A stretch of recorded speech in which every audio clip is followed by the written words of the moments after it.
আসসালামু আলাইকুম প্রিয় ভিউয়ার্স, আজকে আমরা লাভ বা ক্ষতির অঙ্কগুলো করব। 1 নম্বর প্রশ্ন, ক্রয় মূল্য অনুপাত বিক্রয় মূল্য সমান 5:6 হলে লাভ কত? এখানে এই প্রথম অনুপাতটা হচ্ছে প্রথমটা এবং দ্বিতীয়টা হবে দ্বিতীয়টা, অর্থাৎ ক্রয় মূল্য এখানে 5 বলা আছে এবং বিক্রয় মূল্য 6। এখানে 5 টাকা ক্রয় করে 6 টাকা বিক্রি করলে অবশ্যই লাভ হবে 6 বিয়োগ 5 সমান 1 টাকা। এখন 1 টাকা লাভ হবে অবশ্যই ক্রয় মূল্যের উপর, অর্থাৎ ক্রয় মূল্য 5 টাকা হলে লাভ ছিল 1 টাকা। ক্রয় মূল্য 1 টাকা হলে লাভ হবে 1/5 এবং যেহেতু শতকরা কত, ক্রয় মূল্য 100 টাকা হলে লাভ হবে 1 × 100 ভাগ 5, কাটলে 20, উত্তর হবে ক 20।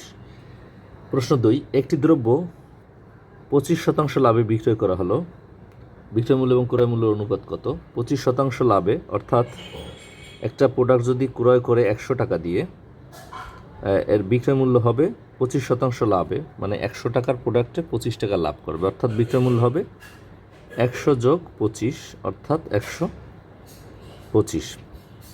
তো আমরা প্রশ্ন চেয়েছি বিক্রয় মূল্য ক্রয় মূল্যের অনুপাত। আমরা বিক্রয় মূল্য অনুপাত ক্রয় মূল্য বের করব। আমরা লিখব বিক্রয় মূল্য 125, প্রথমটা প্রথমে লিখব, যেহেতু বিক্রয় মূল্য আমরা প্রথমে লিখেছি, প্রথম বিক্রয় মূল্য 125 অনুপাত ক্রয় মূল্য 100, আমরা 100 লিখব। এবার 125 এবং 100কে যদি আমরা 25 দিয়ে কাটাকাটি করি তাহলে 5:4 হবে,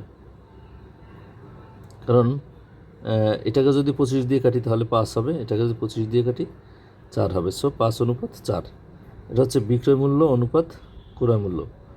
প্রথমটা বিক্রয় মূল্য, পরেরটা ক্রয় মূল্য। 5:4 কতে উত্তর আছে। আমরা সমাধান করব প্রশ্ন 3। প্রশ্ন 3-এ বলা আছে ক্রয় মূল্য ও বিক্রয় মূল্যের অনুপাত বের করতে হবে, যেখানে লাভের পরিমাণ 20%। আমরা ধরি একটা প্রোডাক্টের ক্রয় মূল্য 100 টাকা, এর বিক্রয় মূল্য কত হবে? বিক্রয় মূল্য হচ্ছে 20% লাভ, অর্থাৎ 100 টাকার প্রোডাক্ট আমি 20 টাকা লাভে বিক্রি করলে আমার হবে 100 + 20, অর্থাৎ 120। আমাকে অনুপাত বলেছে আগে ক্রয় মূল্য পরে বিক্রয় মূল্য। আমরা লিখব ক্রয় মূল্য আগে পরে বিক্রয় মূল্য।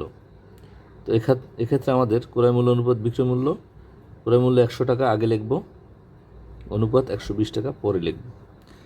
এবার আমরা এটাকে 0 কেটে দিলাম, থাকছে 10:12। এবার এটাকে আবার 2 দিয়ে কাটা যায়, 2 দিয়ে কাটলে 5:6, অর্থাৎ ক্রয় মূল্য অনুপাত বিক্রয় মূল্য হবে 5:6, উত্তর হবে গ। ভিডিওটি ভালো লাগলে লাইক করবে এবং শেয়ার করব। ধন্যবাদ সবাইকে।